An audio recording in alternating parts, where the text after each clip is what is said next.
नमस्कार दोस्तों। Profession series को आगे बढ़ाने से पहले मैं एक सलाह दूंगा। जो भी जेमिनी साइन या मिथुन राशि के नेटिव हैं, वो अपनी, यदि उनके कोई छोटी बहन है या उनकी वाइफ की छोटी बहन है या रिलेशन में कोई भी छोटी बहन है या उन्हें किसी को बहन मानते हैं, उसकी वो जो भी मदद कर सकते हैं जिस तरीके की, ऐसी वो मदद करें। फाइनेंशियल मदद कर सकते हैं, फाइनेंशियल करें, या और किसी तरीके की हेल्प कर सकते हैं। उससे इन सभी नेटिव्स की जो भी प्रॉब्लम उनकी लाइफ में आ रही है, वो प्रॉब्लम इमीडिएटली सॉर्ट आउट होंगी और उनको तरक्की मिलेगी। जिस भी प्रोजेक्ट में वो काम कर रहे हैं, उस प्रोजेक्ट यदि वो लॉस में है तो इमीडिएटली वो प्रॉफिट में चला जाएगा। प्रोफेशन में यदि कोई टेंशन है तो वो टेंशन भी उनकी खत्म हो जाएंगी। आगे बढ़ते हैं और अब हम बात करेंगे। पिछले मेरे वीडियो में कुछ एक मैंने डिफरेंट प्लैनेट्स के कंजक्शन से क्या आपको प्रोफेशन मिलेगा, ऐसे कुछ कंजक्शंस बताए थे। इसमें मार्स के कंजंक्शन छूट गए थे, तो मुझे कुछ फ्रेंड्स ने कहा कि मार्स के कंजंक्शंस भी मैं बताऊं।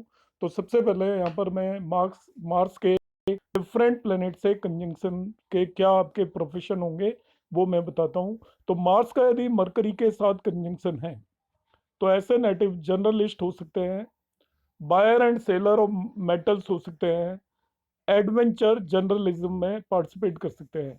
एडवेंचर जर्नलिज्म होता है लाइक कहीं पर कोई वॉर हो रही है और उस जगह पे जाके आप जर्नलिज्म कर रहे हो, कोई दंगे हो रहे हैं और वहां पर जाकर आप जर्नलिज्म कर रहे हो, दैट इज एडवेंचर जर्नलिज्म। जब भी मार्स का जुपिटर के साथ कंजंक्शन हो, तो मार्स एनर्जी होता है और जुपिटर माइंड होता है। तो ऐसे लोग आपके करेजियस ऑथर होते हैं। करेजियस ऑथर वो होते हैं जैसे किसी एक रिलीजन के अगेंस्ट में उन्होंने कुछ लिख दिया।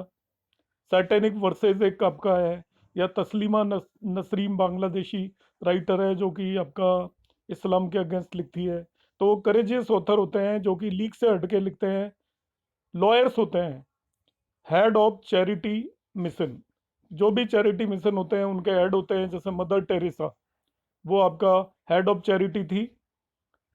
इसी तरीके से मार्स का जब भी वीनस के साथ कंजंक्शन होता है, ऐसे नेटिव फैशन डिजाइनिंग में होते हैं या फिर वो ट्रेड यूनियन एक्टिविटीज में होते हैं, लीडर होंगे ट्रेड यूनियंस के, जब भी जुपिटर और वीनस का कंजंक्शन होता है। Conjunction of, sorry, Jupiter Venus नहीं, ये मार्स और वीनस कंजंक्शन की बात कर रहा हूँ। Next, Mars and Saturn conjunction जब भी होगा, तो ऐसे लोग डीलर होते हैं of the liquor. Poison drugs. अब पॉइजन ड्रग्स तो मैक्सिमम ड्रग्स में पॉइजन इन्वॉल्व होता है, तो जिन भी ड्रग्स में पॉइजन इन्वॉल्व होता है, मार्स और सैटर्न कंजंक्शन होता है। टोबैको प्रोडक्ट्स लाइक सिगरेट हो गया आपका, गुटखा एटसेट्रा।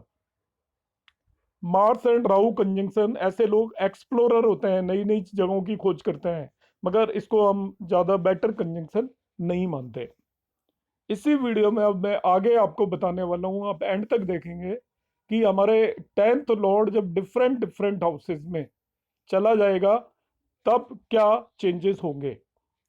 टेंथ लॉर्ड, हमें मालूम है कि टेंथ हाउस आपका कैरियर या प्रोफेशन को रिप्रेजेंट करता है, लाइवलीहुड को रिप्रेजेंट करता है, आप जहाँ पर काम करते हैं आपकी अथॉरिटी को रिप्रेजेंट करता है, फेम पॉपुलरिटी को रिप्रेजेंट करता है, पब्लिक इमेज को रिप्रेजेंट करता है, आपकी रेपुटेशन को रिप्रेजेंट करता है, वर्क एनवायरनमेंट को रिप्रेजेंट करता है, आप जहाँ काम करते हैं वहाँ पे कैसा एनवायरनमेंट होगा, relationship with the father and authority figure, government से आपके कैसे रिलेशन है उसको रिप्रेजेंट करता है। और the position of tenth house Lord in different house आपके कैरियर की डायरेक्शन को डिटरमाइन करता है कि टेंथ हाउस लॉर्ड कहाँ पर जाकर बैठ गया है। तो the first of all we will discuss about tenth house lord यदि फर्स्ट हाउस या लग्न में जाकर बैठ जाता है, तो इस केस में आपका जो कैरियर है वो आपकी पर्सनैलिटी को शेप करेगा। अपोजिट है, आपकी पर्सनैलिटी कैरियर को शेप नहीं कर रही है, यहाँ पर आपका कैरियर पर्सनैलिटी को शेप करेगा। आपके कैरियर के बेस पर आपकी पर्सनैलिटी इंप्रूव करेगी। आप किस तरीके से अपना आपको प्रेजेंट करोगे वो कैरियर पर डिपेंड करेगा। इसमें आपका इसेंशियल पार्ट ऑफ जॉब आपका होगा जब भी टेंथ लॉर्ड फर्स्ट लॉर्ड में फर्स्ट हाउस में चला जाए, तो ऐसे लोग लॉयर होंगे, एक पायलट हो सकता है, एक सोल्जर हो सकता है, और एक कंसल्टेंट हो सकता है, वो बिजनेस रिलेटेड मैटर्स के अंदर। कंसल्टेंट वियरिंग बिजनेस फॉर्मल, जैसे हम देखते हैं बैंकों में जाकर लोग बैठे होते हैं, या म्यूचुअल फंड एटसेट्रा में जो आपको सजेशन देते हैं बैंक्स में, कि कंसल्टेंट वियरिंग बिजनेस फॉर्मल्स। एक फैशन मॉडल भी हो सकता है यदि उसका 10th लॉर्ड, क्योंकि वो देखिए उसकी पर्सनैलिटी मॉडिफाई होगी ऑन द बेसिस ऑफ इस प्रोफेशन, तो एक फैशन मॉडल भी हो सकता है। वो आपका उसका फेम होगा बहुत ज्यादा ड्यू टू हिज प्रोफेशन, लोग उसको आइडेंटिफाई करेंगे ड्यू टू हिज प्रोफेशन।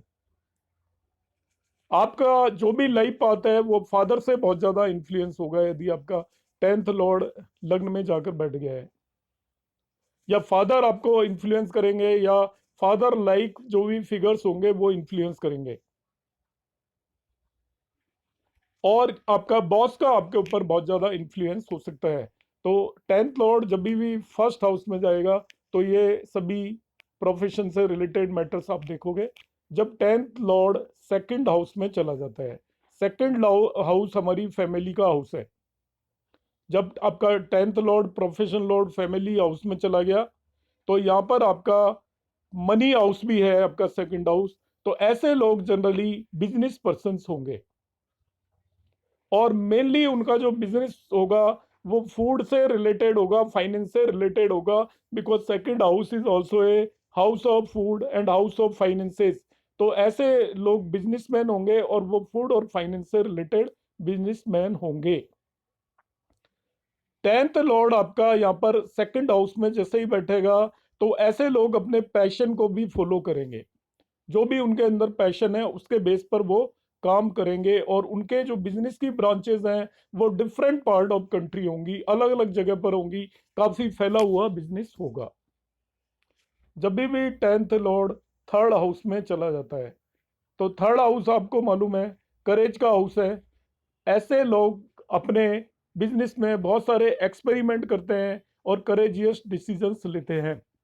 उनका कैरियर कम्युनिकेशन ड्रिवन होता है, like sales, marketing, YouTubing etcetera, और राइटर भी हो सकते हैं, because third house is also significator of the speech and writing. वो मैकेनिकल जॉब्स में भी हो सकते हैं, और ऐसे जॉब्स में हो सकते हैं जिसमें हैंड स्किल्स की रिक्वायरमेंट होती है, like operating of the tools. हर एक टूल्स को ऑपरेट नहीं कर सकता, तो जिनमें ऑपरेशन ऑफ टूल इन्वॉल्व होता है, ऐसे बिजनेस में भी वो हो सकते हैं। और ऐसे नेटिव्स ऐसे बिजनेस में इन्वॉल्व हो सकते हैं जिनमें उन्हें शॉर्ट ट्रेवल करना पड़े, बार बार एक जगह से दूसरी जगह पर जाना पड़े। जिनका 10th और थर्ड हाउस में होता है वो अपने सिबलिंग्स को एज ए कंपिटिटर ट्रीट करते हैं। उनका अपने सिबलिंग से भी कंपटीशन हो सकता है यदि वो कोई बिजनेस एटसेट्रा कर रहे हैं, लाइक दोनों की शॉप पास पास हो सकती है। एक ही शॉप के दो डिवीजन हो सकते हैं, एक आपका सिबलिंग कर रहा है, एक आप कर रहे हो, तो दोनों के बीच में कंपटीशन की पॉसिबिलिटीज भी होती हैं। 10th लॉर्ड जब फोर्थ हाउस में चला जाता है, फोर्थ हाउस आपका मदरलैंड हाउस है, मदर हाउस है, प्रॉपर्टी का हाउस भी है, इस तरीके से सुख भाव भी होता है। तो ऐसे नेटिव जिनका 10th लॉर्ड फोर्थ हाउस में होता है, उनके बारे में कह सकते हैं कि वो घर से ही काम करेंगे। आप वर्क कर सकते हैं, रियल एस्टेट से रिलेटेड वर्क हो सकता है, होम फर्निशिंग से रिलेटेड वर्क हो सकता है, ऑटोमोबाइल्स का भी फोर्थ हाउस होता है, तो उनका ऑटोमोबाइल से रिलेटेड वर्क हो सकता है। उनका वर्क रिलेटेड टू होगा उनकी मदरलैंड, जहाँ पर यदि वो बाहर भी चले गए तो वर्क रिलेटेड होगा, मदरलैंड से रिलेटेड वर्क होगा उनका, जो कि उनके आपके यदि वो कंट्री के अंदर दूसरी जगह गए हैं तो अपने गांव और कस्बे से रिलेटेड होगा, यदि फॉरेन लैंड पे चले गए तो अपने कंट्री से रिलेटेड होगा। अपने चाइल्डहुड फ्रेंड के साथ भी आप बिजनेस कर सकते हो पार्टनरशिप में। अब our peace of mind actually in this case fourth house से हमारी डायरेक्टली बिजनेस से रिलेटेड होती है। तो हमें जिसके भी 10th लॉर्ड फोर्थ हाउस में हो, तो बिजनेस करते टाइम वो केयरफुल रहे और इस तरीके का बिजनेस चूज करे जिससे कि उसकी पीस ऑफ माइंड मेंटेन रहे, जिसमें बहुत ज्यादा भागदौड़ हो, इस तरीके के बिजनेस को चूज नहीं करना। वो ऐसे बिजनेस को चूज करे जो कि उसकी मदरलैंड से रिलेटेड हो और जिसमें बार बार इधर उधर आना जाना नहीं पड़े। 10th लॉर्ड जब भी 4th हाउस में होता है, ऐसे नेटिव के फादर उसकी मदर का रोल भी प्ले करते हैं। उनके पास डबल रोल होता है, या तो मदर से वो दूर होंगे, फादर के साथ काम कर रहे होंगे, मदर के साथ होंगे तो उनकी मदर ज़्यादा एडवाइस वगैरह नहीं देती होगी, तो फादर उन्हें फादर की तरह भी बिहेव करेंगे और मदर की तरह भी बिहेव करेंगे। नेक्स्ट आता है आपका 10th house Lord in the 5th house.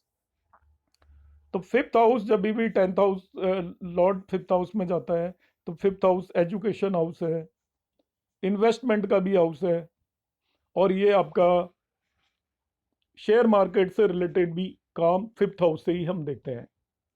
ऐसे लोगों का एक्साइटिंग कैरियर होता है, बहुत अच्छा कैरियर होता है, उनके अंदर सेंस ऑफ एंजॉयमेंट और जॉय होता है, जो भी जिनका भी 10th लॉर्ड 5th हाउस के अंदर होता है। वो वर्क करते हैं अपने हॉबी और इंटरेस्ट से रिलेटेड बिजनेस में, वो अपना कैरियर डिसाइड करते हैं। उनकी हॉबी ही एक कैरियर हो सकती है, और वो उसी के बेस पे अच्छा अर्न कर सकते हैं। उनका कैरियर आपके स्पोर्ट्स के फील्ड में हो सकता है, तो स्पोर्ट्स एक हॉबी है और साथ में वो उसको कैरियर की तरह ही बिहेव कर रहे हैं। मीडिया के अंदर हो सकता है, एंटरटेनमेंट और सिनेमा के अंदर भी हो सकता है। तो एंटरटेनमेंट और सिनेमा में भी हॉबी से ही वो अपना अर्न करते हैं। और किसी भी क्रिएटिव फील्ड में हो सकते हैं, पेंटर हो सकते हैं बहुत अच्छे, तो वो पेंटिंग्स बनाते हैं, वो उनकी हॉबी है और उसी से वो अर्न भी करेंगे। 5th हाउस आपका 10th हाउस से 8th हाउस होता है, इसलिए जब भी 10th लॉर्ड 5th हाउस के अंदर आता है, तो ऐसे नेटिव के जॉब में प्रॉब्लम्स भी बीच बीच में आती हैं, और वो अपने कैरियर पाथ में बार बार वो चेंज करता है, एक से ज़्यादा कैरियर्स की पॉसिबिलिटी हो सकती है। ऐसे नेटिव्स का कैरियर आपका रिसर्च और इंजीनियरिंग फील्ड में हो सकता है। ऐसे लोग रिस्क टेकर होते हैं, स्टॉक मार्केट में वो इन्वेस्ट करते हैं, और स्पेकुलेटिव इनकम भी उनकी, गैम्बलिंग में भी वो इंटरेस्ट रखते हैं, और स्पेकुलेटिव इनकम उनकी हो सकती है। ऐसे नेटिव एजुकेशन के फील्ड में भी काम कर सकते हैं, और चिल्ड्रन से रिलेटेड फील्ड में भी वो काम कर सकते हैं, because 10th Lord of such native is in 5th house. तो दोस्तों, मैं आज इसको यहीं पर एंड करता हूँ, क्योंकि मेरी कोशिश ये है कि कोई भी वीडियो 10 मिनट से ज़्यादा का ना हो। तो रिमेनिंग हाउसेस 6 to 12 में नेक्स्ट वीडियो में लेकर आऊँगा। आप देखते रहिए। धन्यवाद आपका।